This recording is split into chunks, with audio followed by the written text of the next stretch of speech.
बोर्जो कंपनीमध्ये gate payment system काय आहे? पूर्ण पार्सलचे पैसे कस्टमर कडून कॅश घेतल्यामुळे कंपनीला पूर्ण पेमेंट करतेवेळी कोणते प्रॉब्लेम फेस करायला लागतात? नमस्कार मंडळी, जय शिवराय, जय महाराष्ट्र. तर मंडळी, मी करत आहे बोर्जो कंपनीमध्ये ऑनलाईन काम. चहा नाश्ता केला आणि कामाला सुरुवात करून पहिलीच ऑर्डर जुहूची उचलून घरातून निघालो पिकअप लोकेशन वरती. गुंडेजा इंडस्ट्रीमध्ये येऊन एंट्री करून पार्सल पिकअप करणार तेवढ्यात कस्टमर बोलले अर्जंट ऑर्डर आहे, किती वेळ लागणार? तर मी त्यांना टाइम सांगितलं, एवढ्या टाइम मध्ये डिलिव्हर करणार. तर कस्टमरने ऑर्डर कॅन्सल केली. सकाळच पूर्ण मूड खराब. पुन्हा ऑर्डर बघत बसलो. थोड्या वेळाने अंधेरी वेजची ऑर्डर उचलून पिकअप लोकेशन वरती येऊन एंट्री करून पार्सल पिकअप केला. त्यानंतर थोडा वेळ वेट करून आपला पण टाइम वेस्ट न करता अंधेरी ईस्टची ऑर्डर उचलून पिकअप लोकेशन वरती येऊन कस्टमर कडून पार्सल पिकअप केलं आणि निघालो ड्रॉप लोकेशनला. जाता जाता आज काय कांदिवली आणि बोरिवली मध्ये शिवसेना या पक्षाचे झेंडे फडकत होते, कारण त्या ठिकाणी एकनाथ शिंदे साहेब येणार होते. त्यानंतर ड्रॉप लोकेशन वरती येऊन सॉलिटायर कॉर्पोरेट पार्क ऑफिस मध्ये पार्सल डिलिव्हर केलं. त्यानंतर बिल्डिंग खाली येताच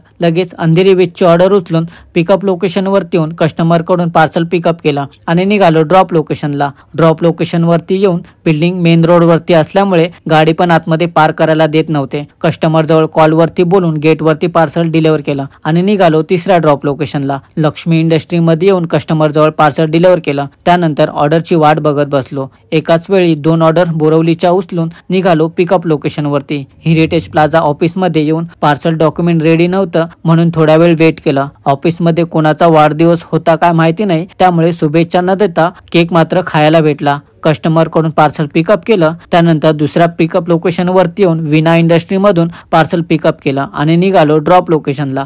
जाता जाता श्री राम भक्तचे दर्शन झालं आणि पब्लिक लागले लगेच व्हिडिओ आणि फोटो काढायला. तर मंडळी, बजरंगबली आले होते पोस्टर बघायला की आपल्या देवांचे काल्पनिक स्टोरी पिक्चर असतात की नाही. एवढा सगळं सीन बघून ड्रॉप लोकेशन वरती येऊन पार्सल डिलिव्हर केलं आणि चौथ्या ड्रॉप लोकेशन वरती येऊन ते पण पार्सल कस्टमर जवळ डिलिव्हर केलं आणि 1160 कॅश पेमेंट घेतलं. लगेच ते पैसे मला कंपनीला ट्रान्सफर करायचं होतं. असं गेट पेमेंट सिस्टम केली होती. जोपर्यंत पेमेंट करत नाही तर तुझी ऑर्डर पण क्लोज होणार नाही आणि दुसरी ऑर्डर पण तू मारू शकणार नाही. लगेच गेट पेमेंट वरती क्लिक करून दिलेल्या QR कोड वरती पेमेंट ट्रान्सफर करून ऑर्डर क्लोज केले आणि आज लवकर काम बंद केलं. तर मंडळी, व्हिडिओ शेवटपर्यंत पाहिला असेल तर भावाला फॉलो नक्की करा आणि व्हिडिओ आवडल्यास शेअर पण नक्की करा.